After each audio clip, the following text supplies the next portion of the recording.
21 Jump, quoi? Oh non, pas encore un vieux branle des années 80. Au programme de cette vidéo, un triple hold-up, pas de prêchi-prêcha, une belle gueule, un départ anticipé. Alors 21 Jump Street, c'est l'adresse d'une petite église transformée en commissariat de police. Ça se passe à la fin des années 80 à Los Angeles où une équipe de jeunes flics qui ont l'air d'ados se font passer pour des lycéens. Ils infiltrent les écoles pour arrêter des dealers et stopper d'autres trafics. La série s'inspire d'un vrai programme de police mené à la même époque en Californie. À l'origine, cela devait être l'acteur Jeff Yeager qui devait incarner le rôle de Tom Hanson, le personnage campé ensuite par Johnny Depp. Yeager a tourné pendant 3 semaines, mais la Fox, la chaîne qui a commandé la série, le trouve nul et le vire. La Fox harcèle ensuite Johnny Depp, qui avait d'abord refusé le rôle. Sympa d'avoir pensé à moi. Il n'aimait pas les flics, ni cette idée d'infiltrer des écoles pour arrêter des jeunes. Et d'ailleurs, à l'époque, Johnny Depp rêvait déjà de devenir une star de cinéma. Il n'était pas encore très connu, il avait joué 2 petits rôles. D'abord en 1984, dans Les Griffes de la Nuit, où il servait de ketchup au vilain Freddy Krueger.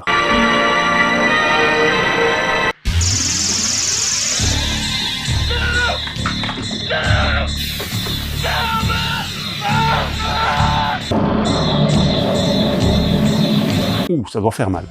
Puis en 1986, en soldat médecin dans le film de guerre du Vietnam d'Oliver Stone, Platoon. Depp finit par accepter car la chaîne lui promet de pouvoir travailler avec Frederick Forrest, un acteur qu'il admire. C'est lui qui jouait le premier capitaine de police Jenko. Mais ce personnage a l'air d'un vieux hippie et il ne plaît pas au jeune public. Donc la Fox demande au scénariste de le faire tuer au bout du 5e épisode et le pauvre Johnny se retrouve donc floué sans son pote Forrest qui s'en va. Enfin, la vraie vedette de 21 Jump Street, ce n'est pas Johnny Depp, mais bien Peter DeLuise, alias son copain Doug Penhall. Ben si.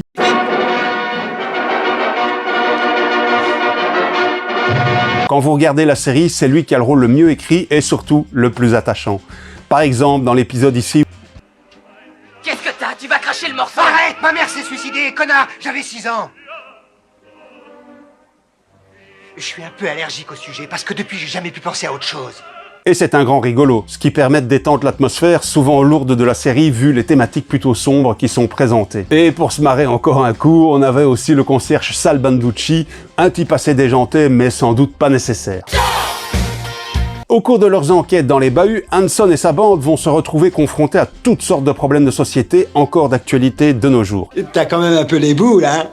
Bien sûr, j'ai les boules, tu m'as mis le cul en chou-fleur. Il fallait bien un peu d'humour quand la série aborde des thèmes aussi difficiles que la drogue, le harcèlement scolaire, les gangs, la prostitution, les filles enceintes à 16 ans, etc. Et encore la grosse frayeur à l'époque, le sida. Ce qui va donner lieu à un épisode poignant comme celui où Tom Hanson doit protéger un élève atteint de la maladie et rejeté par ses camarades.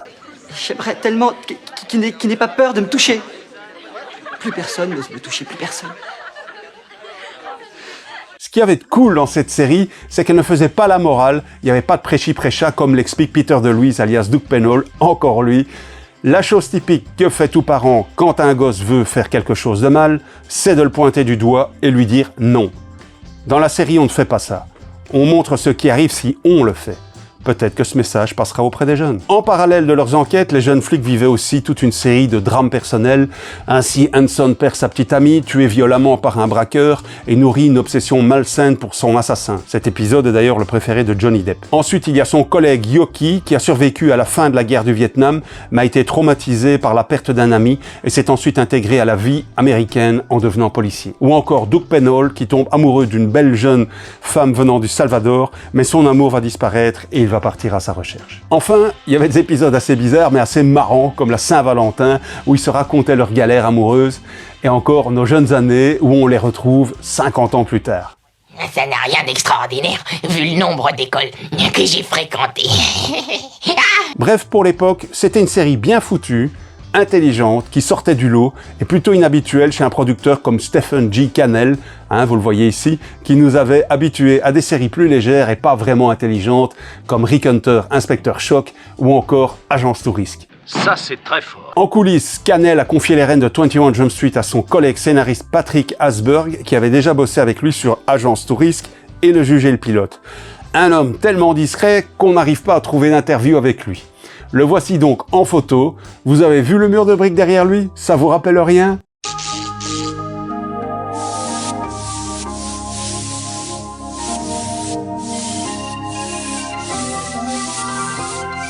Alors tout au long de la série, Hasburg a souvent dû se bagarrer avec la Fox pour imposer ses idées, car la chaîne ne voulait pas, par exemple, de scènes de lit entre un blanc et une noire, un baiser, et c'est tout. À l'époque, les mentalités n'étaient pas encore totalement prêtes à accepter un couple interracial. Bon allez, on va quand même pas laisser tomber Johnny, hein. Quelqu'un t'a fait une crasse pendant les cours, c'est ça?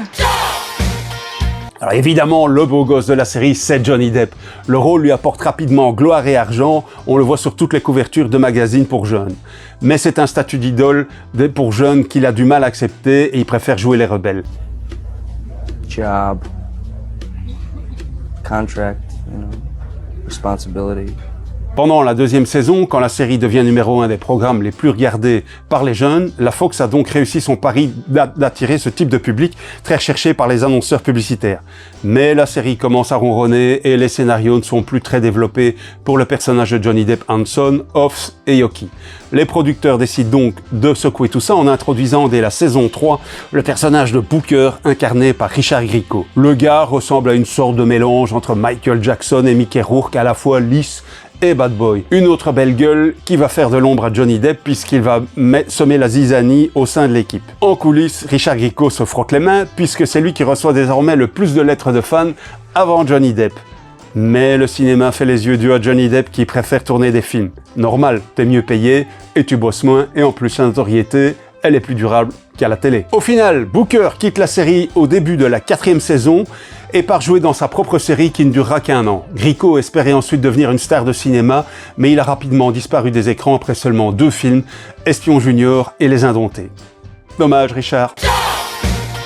Alors pour Johnny Depp, son personnage de Tom Hanson, il en a fait le tour, il n'en peut plus, et il veut vraiment quitter 21 Jump Street une bonne fois pour toutes, soucieux de ne pas être associé à son personnage pour la vie. Il n'a plus rien à dire, et il essaye toutes sortes de trucs foireux sur le tournage. You know that sugar Good enough, thank you very much. is reported. It's trash in a shoebox. Yeah. The industry of dry cleaning stores sponsors little. Alors Depp tire tellement la tronche pendant le tournage, Colly Robinson, Judy Hough se souvient, c'était comme de devoir arracher des dents pour arriver à le rendre heureux sur le plateau. C'est pas le Dr Giggles qui la contredira. La jeune star plombe donc le moral de ses partenaires et la série commence à battre de l'aile dans l'audimat. Et là, coup de bol, le miracle arrive. I was filming Edward Scissorhands, and I got a phone call from my agent who said that Fox had missed the date that they were supposed to let me know that we were doing another season. They hadn't made the date, so on legal bounds, I was free. So I felt like Nelson Mandela instantly, you know. Au final, 21 Jump Street reste une série intelligente et d'une certaine audace pour l'époque par son traitement frontal de sujets de société qui dérangent. Malgré la censure encore trop présente sur les chaînes de l'époque, 21 Jump Street a réussi à sensibiliser la jeunesse américaine, mais aussi chez nous, à des thématiques difficiles, plutôt subtilement amenées, sans grosse morale derrière, sans prêchi-prêcha. Bon, évidemment, revue de nos jours, elle a hélas assez mal vieilli et reste très ancrée dans son époque. Et elle avait aussi parfois le défaut, je trouve, de trop insister sur la colère adolescente et une forme d'auto-apitoiement. Mais bon, c'était bien trouvé, car on était comme ça quand on était jeune, non ? Si vous voulez découvrir la série ou la revoir, les meilleurs épisodes sont pour moi ceux qui ont y été abordés dans cette vidéo, à voir au moins une fois dans sa vie.